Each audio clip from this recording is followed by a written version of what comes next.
আমন্ত্রণ জানানো হয়েছে যে জাকাত কিভাবে আরো ইফেক্টিভলি বন্টন করা যায়।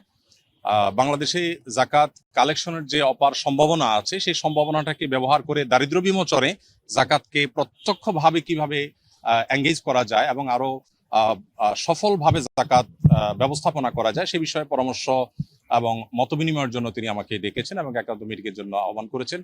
তো আমরা যেহেতু আপনারা জানেন আসুন্নাহ ফাউন্ডেশনের মাধ্যমে আমরা জাকাত নিয়ে কাজ করে থাকি বিগত 6-7 বছর যাবত, এবং শুধু গত 1 বছরের হিসেব অনুযায়ী আমাদের মাত্র 13 কোটি টাকা খরচ করে আমরা 2100 বেকার তরুণ তরুণীকে আমরা পৃথকভাবে স্কিল ডেভেলপমেন্টমূলক প্রশিক্ষণ দিয়ে তাদেরকে আমরা কর্মসংস্থানের ব্যবস্থা করে দিয়েছি।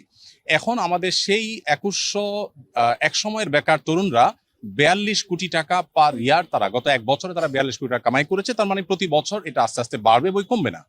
তো এই যে জাকাতের অর্থে স্কিল ডেভেলপ করে বা স্বাবলম্বী করে স্থায়ী দারিদ্র্য বিমোচনের পথে নিয়ে যাওয়ার ক্ষেত্রে আমাদের আসুন্নাহ ফাউন্ডেশনের কিছু অভিজ্ঞতার জায়গা আছে। সেই জায়গা থেকে আমরা কিছু পরামর্শ, কিছু মত আমরা দেওয়ার চেষ্টা করছি মাননীয় প্রধানমন্ত্রীকে, এবং সেই মতগুলো তিনি শুনে তিনি খুবই খুশি হলেন এবং তিনি আমাদেরকে মাননীয় মন্ত্রী ধর্মমন্ত্রী মহোদয়কে এবং অন্যদেরকে সংশ্লিষ্টদেরকে নির্দেশ দিয়েছেন যে যেন জাকাত নিয়ে সরকারের জায়গা থেকে আরো ইফেক্টিভলি কিভাবে জাকাত বন্টনকে আরো সুশৃঙ্খল ভাবে করা যায় এবং আরো ইফেক্টিভলি করা যায় সেই সম্ভাবনাগুলোকে খুঁজে বের করার জন্য তিনি নির্দেশ দিয়েছেন। তো এখানে মন্ত্রী মহোদয় তাদের জায়গা থেকে তারা কাজ করবেন ইনশাআল্লাহ, এবং একটা কমিটি প্রস্তাবনা করেছেন। তিনি সেখানে আমাকেও থাকার জন্য বিনয় নির্দেশ দিয়েছেন, অনুরোধ করেছেন। আমি ওনাকে বিনয়ের সাথে যদিও বলেছি যে এখানে খতিব আছেন, আরো অনেকে আছেন, তারপরেও তার একান্ত অনুরোধে ইনশাআল্লাহ আমি হয়তো থাকার চেষ্টা করব। দিন শেষে মূলত আমি আমার জায়গা থেকে যে প্রস্তাবনাটা দিয়েছি সেটা হলো যে এখন যেভাবে মানুষ যার যার মতো জাকাত দিচ্ছে এটা তো আছেই, এর পাশাপাশি চ্যারিটি প্রতিষ্ঠানগুলো যারা জাকাত কালেক্ট করছে তাদেরকে যদি একটা রেগুলেটরি জায়গা থেকে গভর্নমেন্ট যদি কিছু পলিসি করে দেয় এবং কে কতটা ইফেক্টিভলি কাজ করছে এটা একটা কম্পিটিশন যদি তৈরি করে দেয়, শুধুমাত্র ওআইসি-ভুক্ত দেশগুলোতে যেই পরিমাণ জাকাত হয় সেটার পরিমাণ হলো $600 বিলিয়ন, 45 লক্ষ কোটি টাকা পার ইয়ার শুধুমাত্র ওআইসি-ভুক্ত দেশগুলোতে জাকাত হয়। আমাদের দেশে সেই জাকাতের টাকা আনার কোনো প্রপার ওয়ে সেভাবে নাই।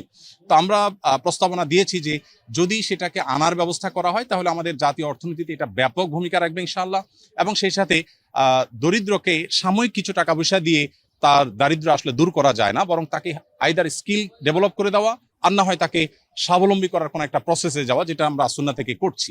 তো এই কমিটিতে কয়জন থাকবে এটা এখনো পুরোপুরি চূড়ান্ত হয়নি। 5-7 জনের একটা কমিটি হবে। সভাপতি মাননীয় মন্ত্রী ধর্মমন্ত্রী মহোদয়, তার সভাপতিত্বে কমিটি হবে, এবং বায়তুল কারমুল খতিব মহোদয়কে প্রস্তাবনা পাঠানোর জন্য মাননীয় প্রধানমন্ত্রী বলেছেন তিনি থাকবেন।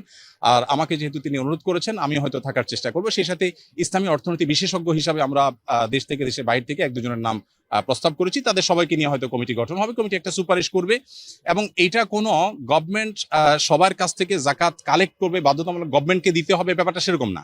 আমার প্রস্তাবনা ছিল যে জাকাত বিভিন্ন অর্গানাইজেশন নিচ্ছে, প্রতিষ্ঠান নিচ্ছে, শুধু রেগুলেটরি জায়গা থেকে গভর্নমেন্ট কাজ করবে, যেটা প্রপার ইউটিলাইজ হচ্ছে কিনা এবং যেন যথাযথ ব্যবহার হয় এবং কম্পিটিশন হয় আরো ইফেক্টিভলি যেন ইউজ হয় সেই জায়গা থেকে গভর্নমেন্ট কাজ করবে।